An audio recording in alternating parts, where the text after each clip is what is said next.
E apesar dessa glória que tens,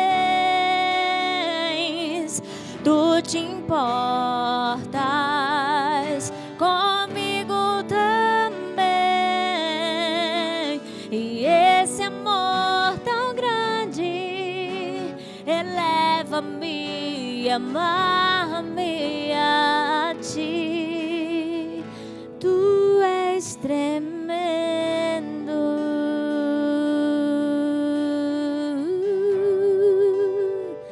Tu és tremendo.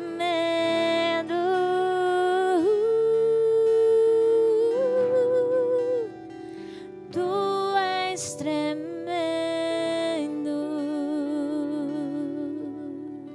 Amém. Quantos estão felizes com Jesus nessa noite? Digam glória a Deus, aleluia. Bendito seja. Vamos aplaudir o Senhor. Dê o seu melhor aplauso.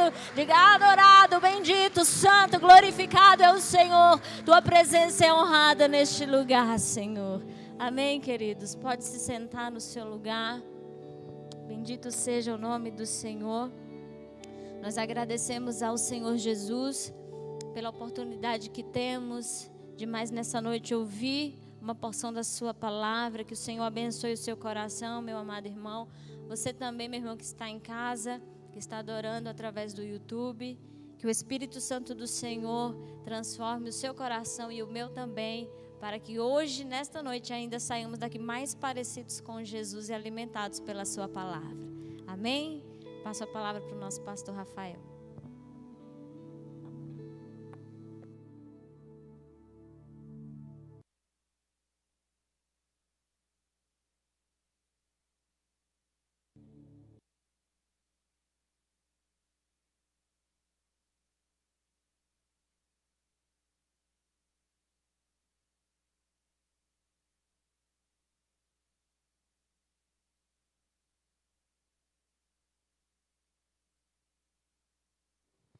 Meus queridos irmãos, que a graça e a paz seja com todos, amém? Vamos abrir as nossas Bíblias em Efésios capítulo 2. Abra sua Bíblia em Efésios capítulo 2. Estaremos lendo os versículos 19 ao versículo 22. Efésios capítulo 2. Do versículo 19 ao versículo 22. Diz a palavra do Senhor: assim já não sois estrangeiros e peregrinos, mas concidadãos dos santos, e sois da família de Deus, edificados sobre o fundamento dos apóstolos e profetas, sendo Ele mesmo, Cristo Jesus, a pedra angular, no qual todo o edifício, bem ajustado, cresce para santuário dedicado ao Senhor, no qual também vós, juntamente estáis sendo edificados para a habitação de Deus no Espírito. Amém? Amados irmãos, nós temos refletido, estudado sobre essa carta de Paulo aos Efésios, e esses dois capítulos, o capítulo 1 e 2 de Efésios, Paulo ele está focando, ou tem como tema central de todos esses dois capítulos a pessoa de Cristo. Em suma, na verdade, a carta aos Efésios, o ensino de Paulo, a centralidade do ensino de Paulo é Jesus. E aqui nós temos, nesses dois capítulos, estudado todas as riquezas, todos os benefícios, todas as bênçãos, todos os resultados que nós obtemos através da nossa união com Jesus. E especificamente, então, A partir do versículo 11, estamos estudando aqui, neste texto, quem éramos e o que somos depois de Cristo. É como, por exemplo, no versículo 11 ele diz, lembrai-vos, ou seja, passado, quem eram vocês? No versículo 13 ele diz, mas agora, tempo presente. Então, essas duas falas de Paulo, ele vai justamente, à medida que ele sai do tempo passado para o tempo presente, ele vai mostrar justamente a mudança que houve do nosso passado, quem nós éramos, para o que nós somos. Lembrando, meus irmãos, que Paulo aqui está falando à igreja. Essa carta Paulo está escrevendo para a igreja, está escrevendo aos cristãos. Paulo não estava enviando essa carta a ímpios, estava enviando a cristãos, estava falando a irmãos. É como, por exemplo, eu estou viajando e aí eu quero me comunicar com os irmãos e vou lá de viagem, não tinha celular, não tinha o Zoom para fazer uma chamada de vídeo, então, e eu precisava ensinar aos irmãos, doutrinar os irmãos, e aí a única maneira era os correios. Então, eu me sentei, escrevi uma carta para vocês e mandei via correios, e quando essa carta chegasse aqui, um irmão leria para os demais. A igreja se reuniria, olha irmãos, o pastor nos escreveu, mandou uma carta para nós, nos orientando, nos dando ensinamentos aqui na palavra, e então vamos ler. E aí esse irmão leria para vocês o que eu escrevi, estando lá, muito longe, lá em tão distante. E aí eu escrevi para vocês. Então, meus irmãos, é isto que Paulo fez. Paulo estava longe, ou seja, Paulo estava em Roma, preso, estava sob prisão, em cadeias. E ele escreve para esses irmãos em Éfeso e manda essas instruções para a igreja em Éfeso. Timóteo, o portador da carta, chega em Éfeso e vai ler a carta para os irmãos, passa para os irmãos os ensinos. Então, Paulo estava falando a crentes, não a ímpios. E aí, meus irmãos, quarta passada eu falei a vocês a respeito do versículo 18, quando Paulo nos diz aí o seguinte, porque por ele, Jesus, ambos, nesse caso, judeus e gentios, temos acesso ao Pai em um Espírito. Então, meus queridos, Paulo, falamos quarta passada, que por meio de Jesus e do Espírito, nós temos acesso ao Pai. Jesus é o canal que nos leva à presença de Deus, é por meio dele que nós adentramos a presença do Pai. E o Espírito é aquele que nos unifica nesta busca, é aquele que está em nós e que nos leva ou intercede por nós na presença do Pai. Então, Paulo fala do acesso, do adentrar. Por exemplo, os irmãos que estão aqui no templo, por que nós conseguimos entrar aqui? Porque as portas estavam abertas.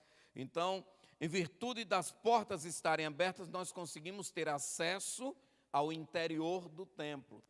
Então, Paulo está dizendo que, para uma pessoa, nesse caso um crente, ter acesso à presença de Deus, só tem uma porta, só há um meio, Jesus.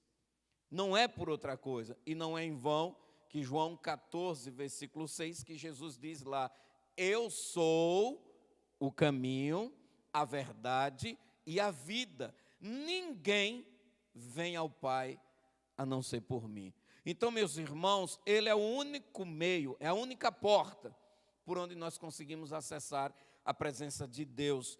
E aí, como já falei aqui aos irmãos que em Jesus, ou aqui o capítulo 1 e 2, Paulo está nos mostrando que por intermédio da pessoa de Cristo, nós temos muitas bênçãos, muitos benefícios na presença de Deus, a primeira pergunta que eu quero lhe fazer nesta noite é: como, meu irmão, e aí lógico, eu vou me incluir nesta pergunta, como nós estamos usufruindo, desfrutando desses benefícios da nossa fé?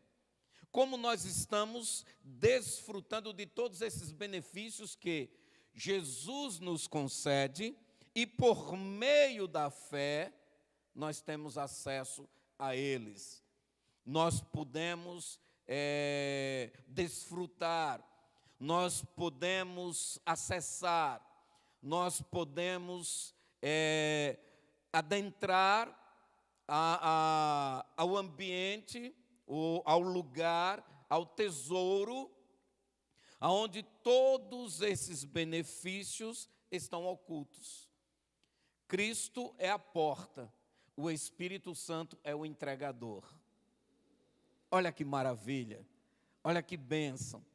O Pai é o detentor, é o cofre, Jesus é a porta do cofre e o Espírito Santo é o entregador da bênção. Eu falei para os irmãos domingo no texto de primeiro.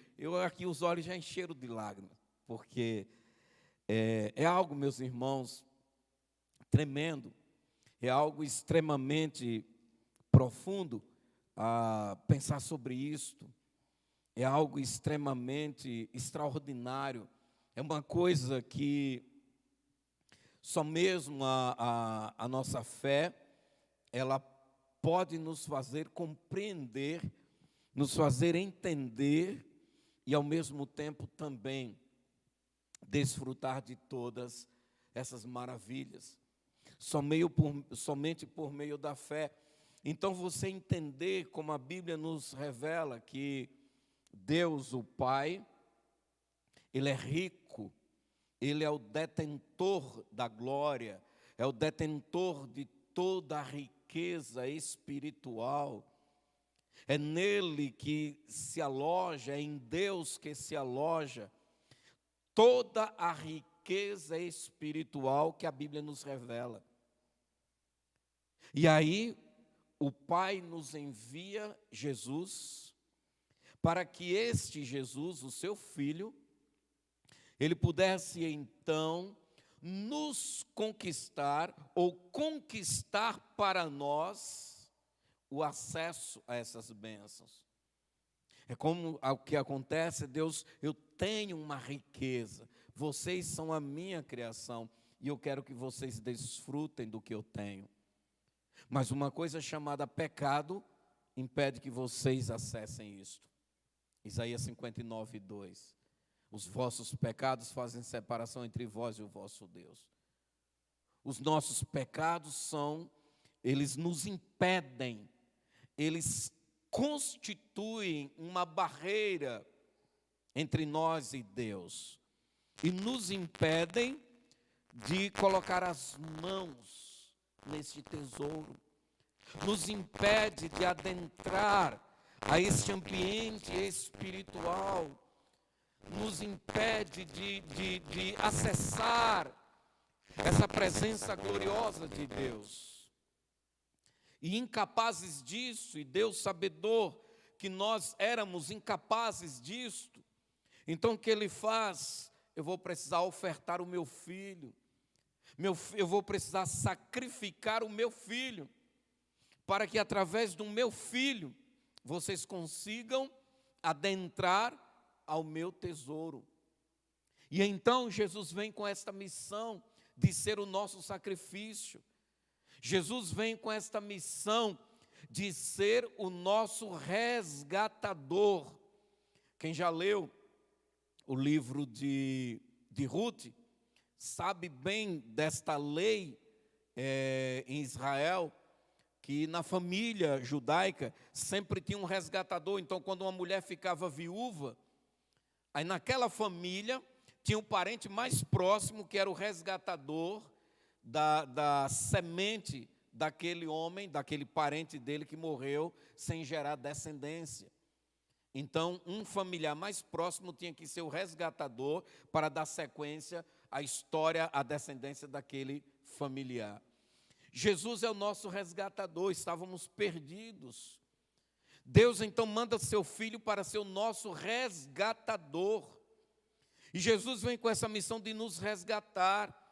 Jesus vem com essa missão, como declara João, no seu evangelho lá no capítulo 10, de ser a nossa porta. A porta pela qual as ovelhas adentrarão ao aprisco do bom pastor.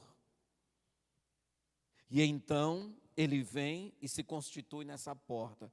Agora, com o sacrifício e ressurreição de Cristo, o tesouro que para nós era inacessível, agora nos foi aberta uma porta. Agora foi criado um portal neste tesouro. Agora nos foi possível acessar, adentrar a sala do trono, como diz o corinho. Porque o nosso resgatador abriu a porta.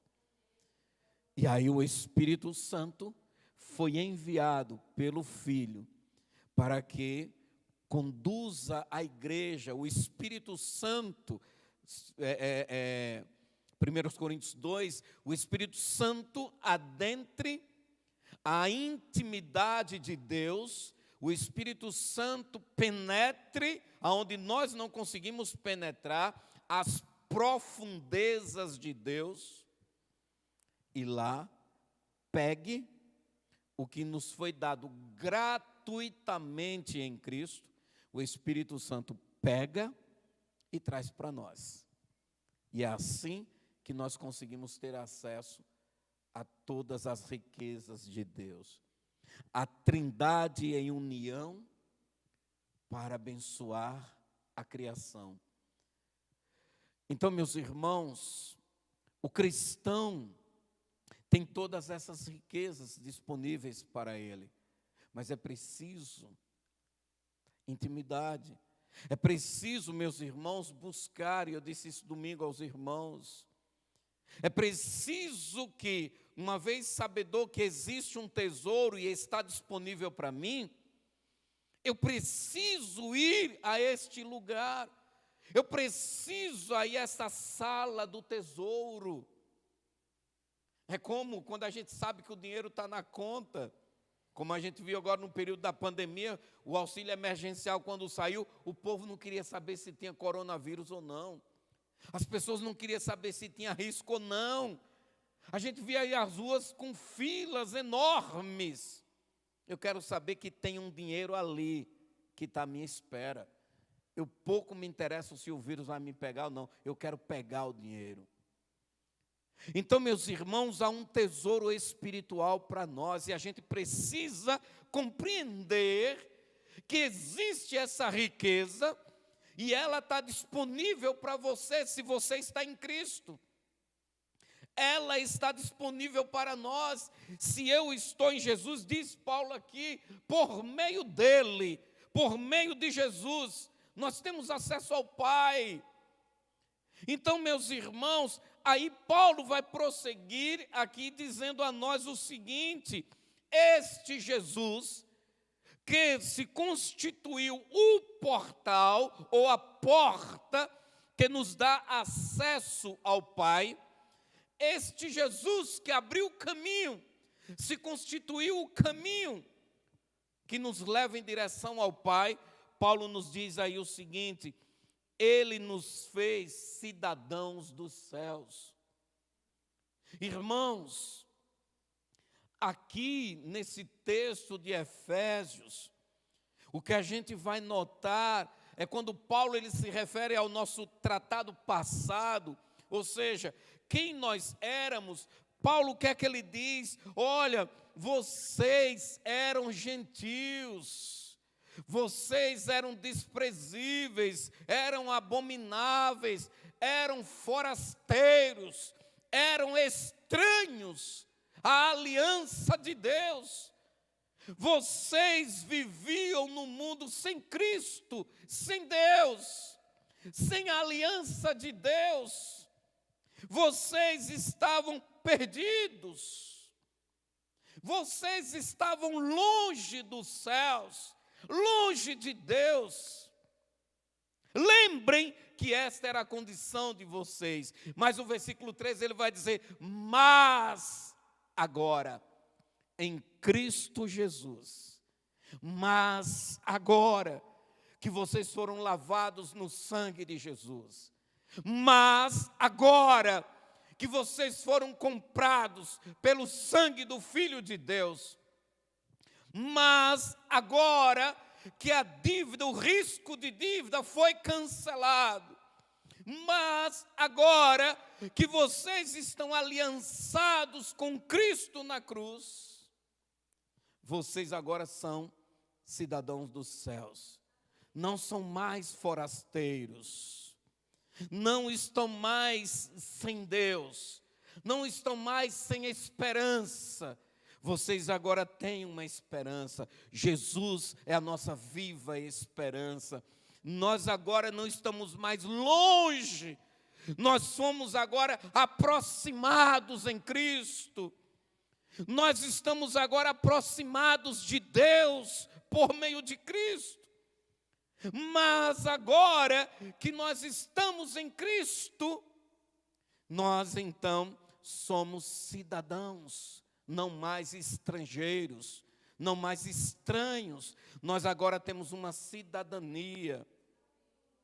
Irmãos, quando Paulo usa aqui esse termo estrangeiro ou estranho, ele está dizendo aqui o seguinte: é como você está no meio de um povo ao qual você não pertence. Por exemplo, Israel foi estrangeiro no Egito. Israel esteve lá no Egito como escravos. E enquanto estavam no Egito, Israel era estrangeiro, era um povo estranho. A gente, quando diz, ainda hoje usa-se essa linguagem, hoje é uma linguagem mais bonita: eu vou para o exterior. Antigamente, no meu tempo de menino, eu ouvia, foi para o estrangeiro.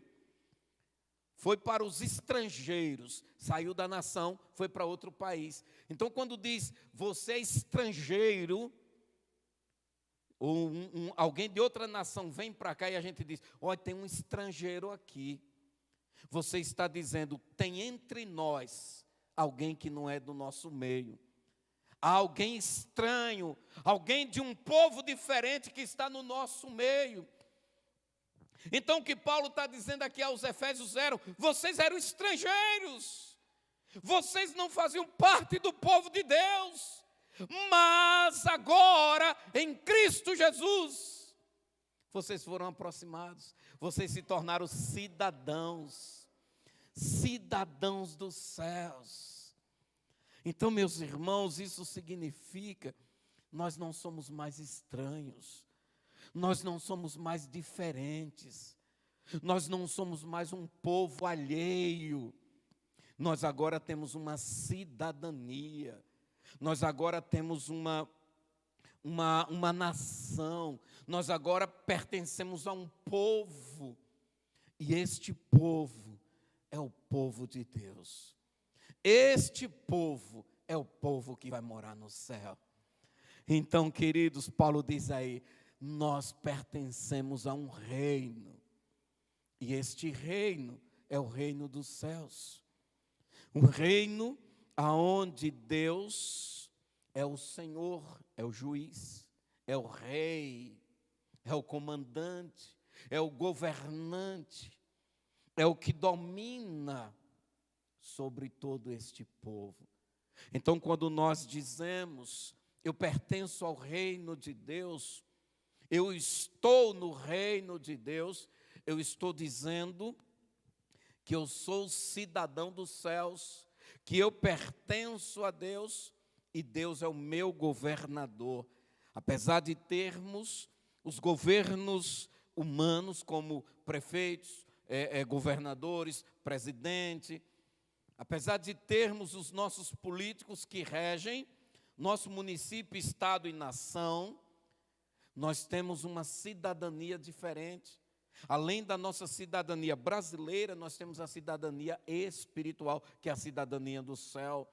E essa, meus irmãos, é a nossa verdadeira pátria. A nossa pátria é a pátria celestial, é o reino ao qual nós pertencemos. Mas Paulo não para por aí. Paulo não fecha o assunto aí. Quando ele diz que, mas agora em Cristo, uma vez unidos a Cristo, nós não passamos apenas a ter uma cidadania dos céus. Ainda nesse versículo 19, Paulo vai nos dizer, meus irmãos, que além de sermos cidadãos dos céus, nós também passamos a ter ou a fazer parte da família de Deus. Nós nos tornamos família de Deus. E quando falamos em família, nós pensamos logo na constituição, na nossa visão humana, a constituição familiar, pai, mãe e filhos. Quando pensamos em família, pensamos logo nesse ambiente, pai, mãe e filhos. E então o que é que Paulo vai nos falar no capítulo 1, no versículo 5? Que nós recebemos a adoção de filhos. Em Cristo Jesus, então, nós somos recebidos por Deus em amor como seus filhos. Deus nos fez na pessoa do seu Filho Jesus, Deus nos fez seus filhos. Deus nos tornou seus filhos. Então, queridos, nós não apenas recebemos uma cidadania, nós recebemos uma família.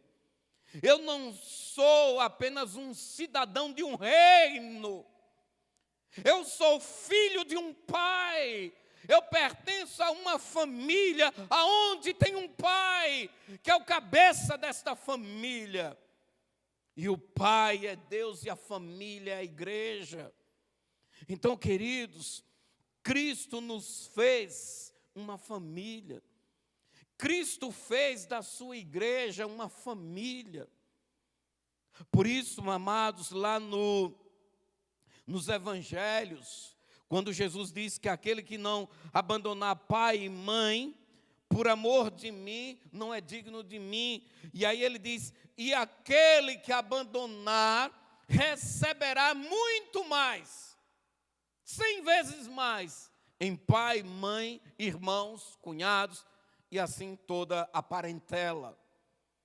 Porque, meus irmãos, quando renunciamos tudo aqui na terra por amor ao Filho de Deus, nós somos inseridos na família de Deus, que é a sua igreja. E na igreja nós vamos ter tudo isto. Na igreja nós teremos uma verdadeira família que nos relacionamos em amor. Nós somos pai e mãe e irmãos uns dos outros. Nós temos um pai que 24 horas cuida de nós. Nós temos um pai que nos comprou, nos selou como seus filhos. Tanto que a gente costuma dizer que existe ex-marido, ex-mulher, mas nunca vai existir um ex-pai e um ex-filho. Nunca vai existir. Porque carrega no sangue o DNA.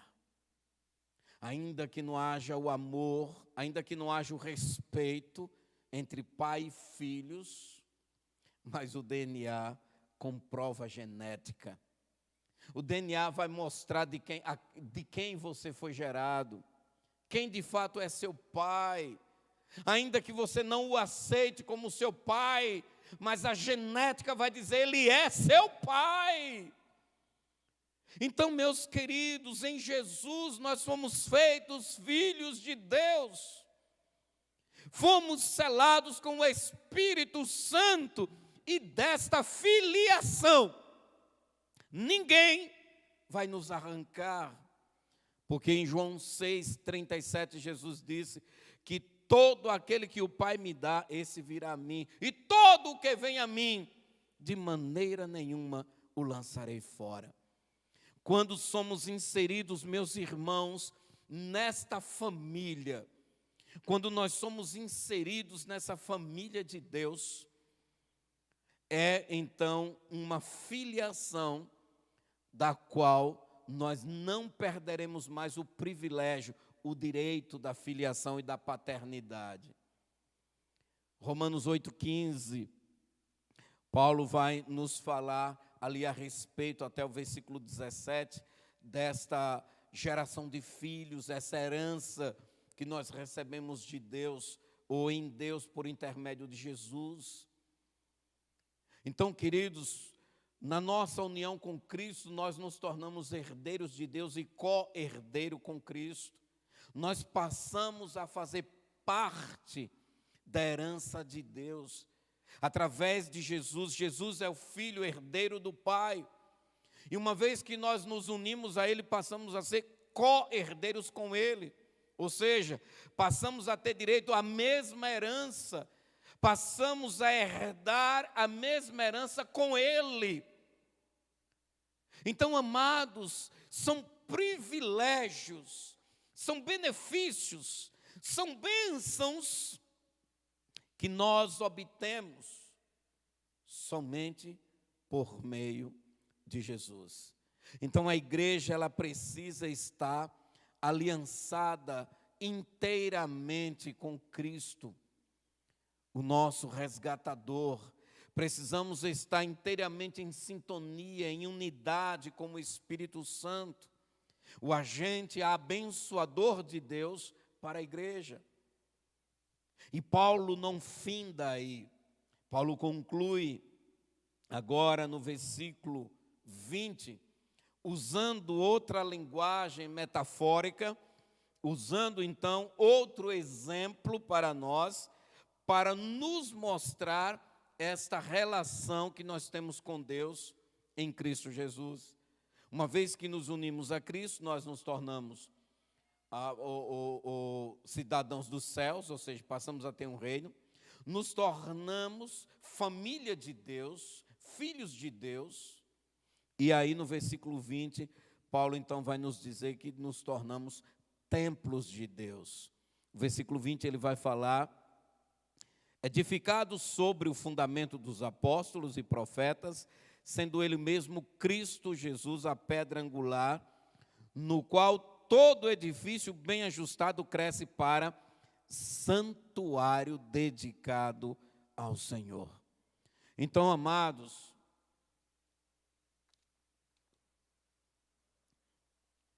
essa última linguagem figurada de Paulo, a igreja, uma vez que é unida em Cristo Jesus, ela vai se tornar agora templo de Deus, habitação de Deus. Meus irmãos, o templo de Jerusalém, construído por Salomão, apesar de que já começou em Moisés, com o tabernáculo, a ideia de templo, a visão de templo, a importância de templo, já nasceu lá no Êxodo, quando eles saíram do Egito, em pleno deserto, quando Deus orientou Moisés a construir a tenda do tabernáculo, aonde os judeus faziam sacrifícios em adoração ao Senhor. E a partir dali, meus irmãos, essa visão do templo ou da tenda, que era o tabernáculo primeiro e depois em Salomão veio o templo, e o templo de Salomão, até os dias de Jesus, levou-se aproximadamente 1000 anos.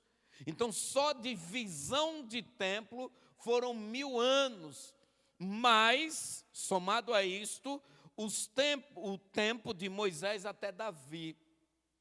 Então, queridos, foram muitos anos, centenas de anos, em que a nação de Israel, ela teve como um referencial o templo.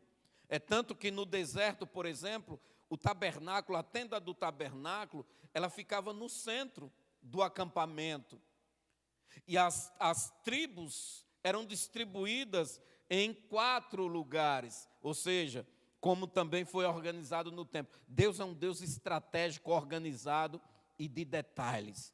E os detalhes divinos, os detalhes que Deus dá, eles têm fundamento e propósitos. Então, elas eram organizadas norte, sul, leste e oeste. Quando chegava no acampamento, o templo ficava no meio, o tabernáculo, e as tribos acampavam ao redor do templo, mostrando sempre, o templo em Jerusalém foi a mesma coisa. Quando Salomão foi construir o templo foi construído no centro da cidade de Jerusalém. Por que, meus irmãos? Por que no centro? Porque a visão que Deus estava passando para os judeus era uma visão teocrática, era uma visão de um governo de teocracia, onde Deus era o centro do governo de Israel. A nação inteira, ela vivia em torno de Deus, ela olhava para Deus. Deus era o centro da nação de Israel. Esse era o ensinamento. Por isso, estrategicamente, o templo era no meio, porque a visão é: eu sou o centro da vida de vocês. E os judeus viveram todas essas décadas com esta visão. E ela não foi removida, meus irmãos, porque quando Jesus veio, o que foi que ele disse? Destruirei esse templo, mas não era se referindo ao templo que Herodes construiu. Ele se referia a ele como templo. E em 3 dias reconstruirei. Depois de Cristo, meus irmãos, desconstrói-se a visão do templo, o templo de Jerusalém, as 4 paredes, para agora então o templo construído pela mão de Deus, que é o que Paulo fala em Atos 17. Deus agora construiria o seu santuário, não mais em paredes, mas no homem. O homem passaria agora, a igreja passaria agora a ser o santuário de Deus. A igreja passaria agora a ser o templo da habitação de Deus. Aí a gente chega em 1 Coríntios, capítulo 3, versículo 16, e o capítulo 6, versículo 19. Paulo vai nos falar sobre isso, que a igreja é a habitação de Deus, é o santuário de Deus, é aonde o Espírito Santo habita. Então, meus irmãos, aqui em Efésios, quando Paulo diz que nós passamos então a ser esse edifício, esse santuário edificado ao Senhor, Paulo então está dizendo: olha, não é mais o templo, o centro da atenção de Deus, não é mais o templo, o lugar da habitação de Deus. Vocês agora são o santuário de Deus. A igreja agora é o lugar da habitação de Deus. Deus vai habitar agora em vocês e não mais no templo. Vocês agora serão o santuário de Deus e não mais o templo.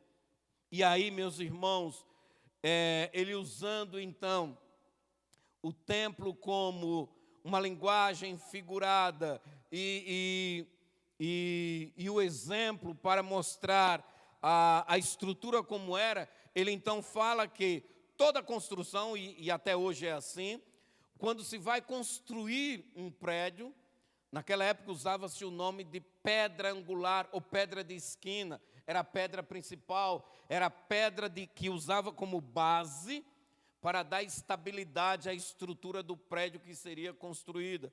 Hoje, por exemplo, que a gente faz as construções, usamos as sapatas.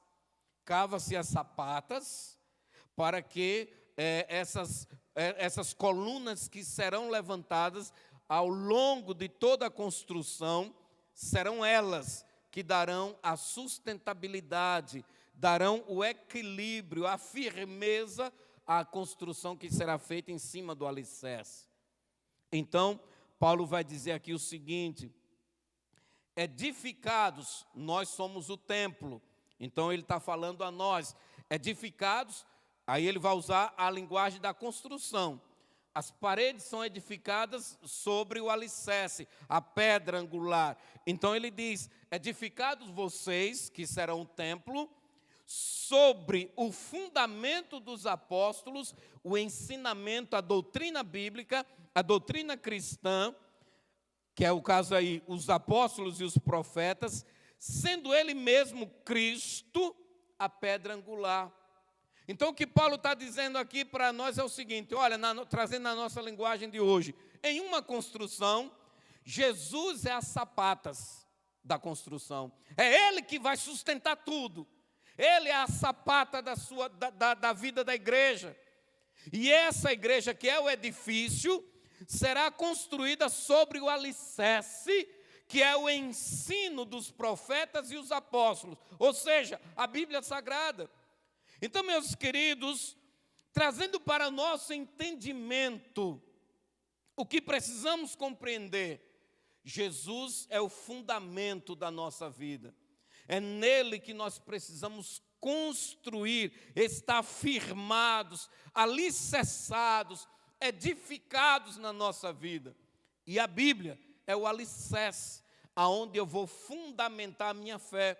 A Bíblia é o meu pão diário, aonde eu comerei todos os dias, para estar fortinho, preparado para enfrentar as dificuldades que o mundo me oferece.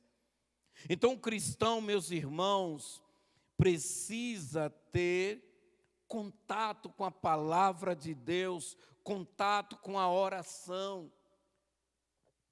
O verdadeiro cristão, ele precisa estar construindo, edificando a sua vida nessa palavra. No Sermão da Montanha, no capítulo 7, a partir do versículo 24 de Mateus 7, 24, Jesus, quando está dando aquele sermão ali, ele fala das duas casas que foram erguidas em dois fundamentos. Uma erguida sobre a areia, a outra erguida sobre a rocha. A que foi erguida na areia, quando vieram os ventos fortes, aquela casa foi derrubada, porque ela não tinha fundamento. Mas a que foi erguida sobre a rocha, vieram os ventos fortes, as tempestades, e aquela casa não foi comprometida, aquela casa ela não foi afetada em nada, ela permaneceu intacta. Por quê? Porque tinha um fundamento. Meus queridos, Paulo está dizendo aqui que o fundamento da vida cristã é a doutrina dos apóstolos e dos profetas. Em resumo, a Bíblia Sagrada. Para uma maneira mais entendível, compreensível. A Bíblia Sagrada é nosso fundamento. É aqui onde nós construímos a nossa fé. Jesus é a pedra de esquina, a pedra angular, a sapata, que é o ponto principal do alicerce, que é quem vai dar o equilíbrio, a firmeza maior ao alicerce e à construção.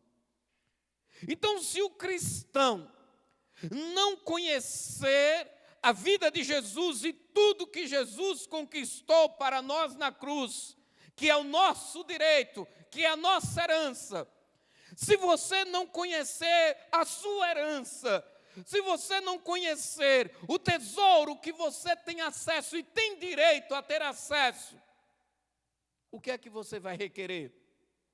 O que é que você vai correr atrás? O que é que você vai buscar se você não sabe o que tem? É mais ou menos você ser filho de um camarada aí muito rico,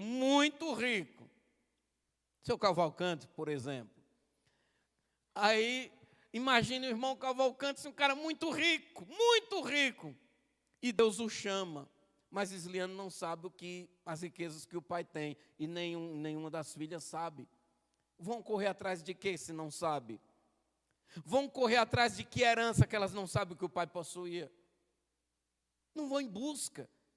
Vão perder os bens por falta de conhecimento. Então, meus queridos, muitos crentes estão vivendo miseravelmente.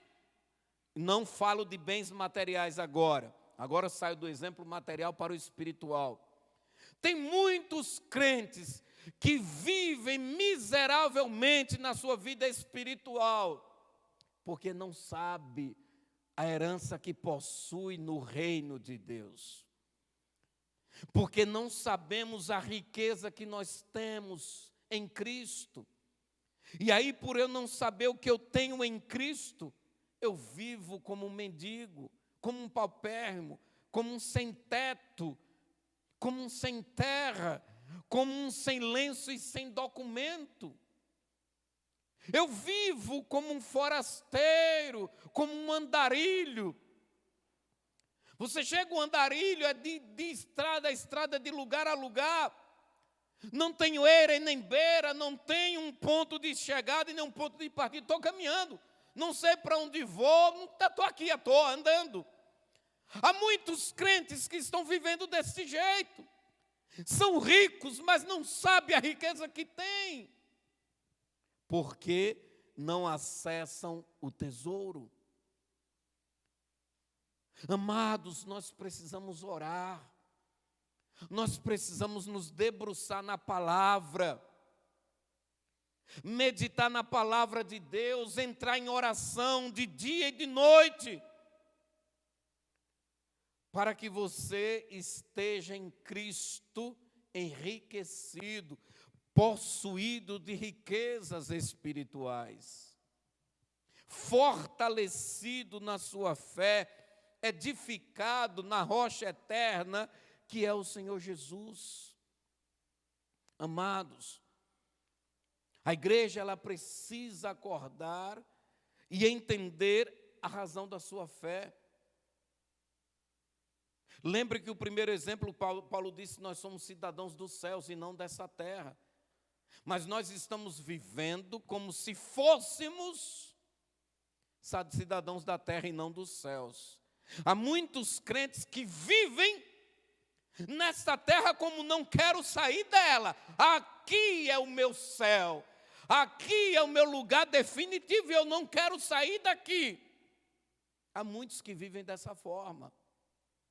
E aí, não se interessam pelas riquezas, porque a pessoa que tem essa visão, que faz da terra o seu céu, e que imagina que aqui é o seu lugar definitivo, então essa pessoa ela vai correr atrás dos bens, vai correr atrás das coisas que o mundo oferece, e vai deixar de lado as espirituais. Mas aquele que entende que o céu é o seu lugar, o céu é a sua morada, o céu é a sua habitação eterna. E como Jesus diz, é lá que nós temos que construir o nosso tesouro. Então, eu não correrei. É lógico que vamos trabalhar, porque temos uma vida, temos uma família, estamos aqui, precisamos comer, precisamos de uma habitação e precisamos de vestimenta. Eu não estou aqui estimulando que você agora vai virar um preguiçoso que não vai trabalhar de jeito nenhum. Não, não é isso que eu estou dizendo. Você vai trabalhar normalmente, você vai seguir sua vida secular, cuidar de sua família, botar o pão dentro de casa, dar habitação e dar vestimenta à sua família. Agora, isto não é o centro da minha vida. Isso aqui eu faço porque eu preciso, aqui é passageiro. O meu tesouro eu preciso angariar e juntar, guardar, é no céu. Então eu vou buscar me enriquecer, me fortalecer com bênçãos espirituais. A gente olha, por exemplo, Jesus não tinha onde reclinar a cabeça. Os apóstolos, Paulo era rico. Pedro, Tiago, João e André eram empresários. E todos abandonaram as suas riquezas para servir a Cristo, seguir a Cristo. Aí, lembre do que eu estou dizendo. Eles tiveram o seu ponto de equilíbrio. A Bíblia não nos fala sobre isso, mas eles tinham família. Então, por exemplo, Paulo passou a fazer tendas. Paulo era um fazedor de tendas, ele fazia tenda e vendia. Ou seja, era um trabalho secular. Paulo vivia fazendo tenda para se manter, se alimentar. Mas qual era o centro da vida de Paulo? Pregar o Evangelho de Cristo. Ele deixou toda a riqueza que ele tinha em Jerusalém, abandonou tudo para trás. Aí a Bíblia também não fala, a história também não. Se vendeu, se deixou com família, o que Paulo fez, não sabemos. O que sabemos é, ele largou tudo para trás e mandou-se para outras nações pregar o Evangelho. E para se manter, fez tenda. Foi ser construtor de tendas. E vendia as tendas para se alimentar e continuar pregando o Evangelho. Então, meus irmãos, o centro da nossa vida precisa ser Cristo. Cristo deve ser o centro da nossa vida e da nossa caminhada. Eu preciso ter como alvo a riqueza espiritual na mansão celestial. Então lembremos-nos, queridos, que em Jesus nós somos cidadãos dos céus, filhos de Deus ou família de Deus e templo, santuário de Deus aqui na terra, que é a sua igreja.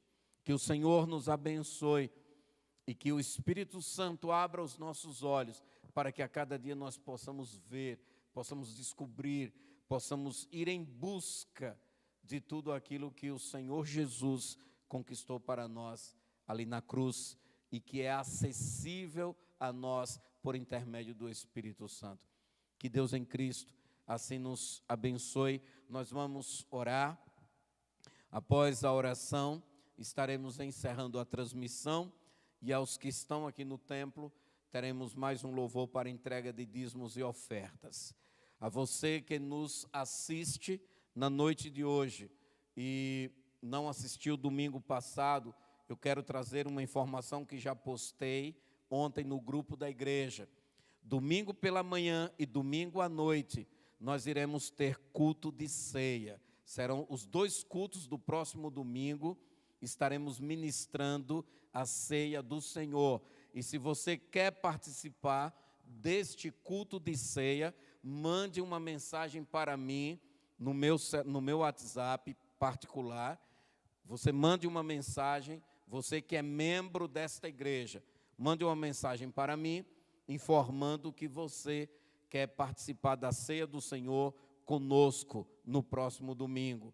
Eu estou fazendo uma distribuição para as participações. O culto pela manhã, eu estou priorizando os idosos, as pessoas que têm restrição em relação à contaminação do coronavírus, alguns líderes de congregações que querem participar da ceia também virão pela manhã, e à noite ficarão os mais jovens e as pessoas que não têm nenhum tipo de risco. Então essas pessoas nós estamos mudando para a noite. Estaremos fazendo este equilíbrio na distribuição dos membros que virão no próximo final de semana para participar do culto. Então, você, meu irmão, que está nos assistindo, pode mandar uma mensagem para mim, informando que você quer participar do culto da ceia, para que assim esteja acrescentando o seu nome. Que Deus abençoe e vamos orar. Obrigado, Pai, pela Tua presença, pela Tua palavra. Te agradecemos, Senhor, pela graça e misericórdia do Senhor sobre a nossa vida. Louvamos, exaltamos e bendizemos o Teu nome pelos Teus feitos grandiosos e poderosos. Exaltamos ao Senhor, que é santo e vivo, por todos os Teus benefícios em nosso favor. Obrigado pela palavra que veio ao nosso coração na noite de hoje. Palavra, ó Deus, que veio, ó Pai amado, nos trazer, Senhor, mais uma vez, a compreensão das nossas conquistas por intermédio de Cristo ali na cruz. Obrigado, Pai, por nos abençoares tanto, ó Deus. Obrigado, ó Deus, por nos fazeres tão rico em Cristo Jesus. A Ti glorificamos e exaltamos por todas as bênçãos com as quais o Senhor nos tem abençoado por intermédio do Teu Filho. Obrigado por esta noite, pela presença gloriosa e maravilhosa do Senhor entre nós. Em nome de Jesus, nós oramos a Ti. Amém. Que Deus te abençoe, meu irmão. Próximo domingo, pela manhã e à noite, estaremos aqui para cultuar e adorar ao Senhor.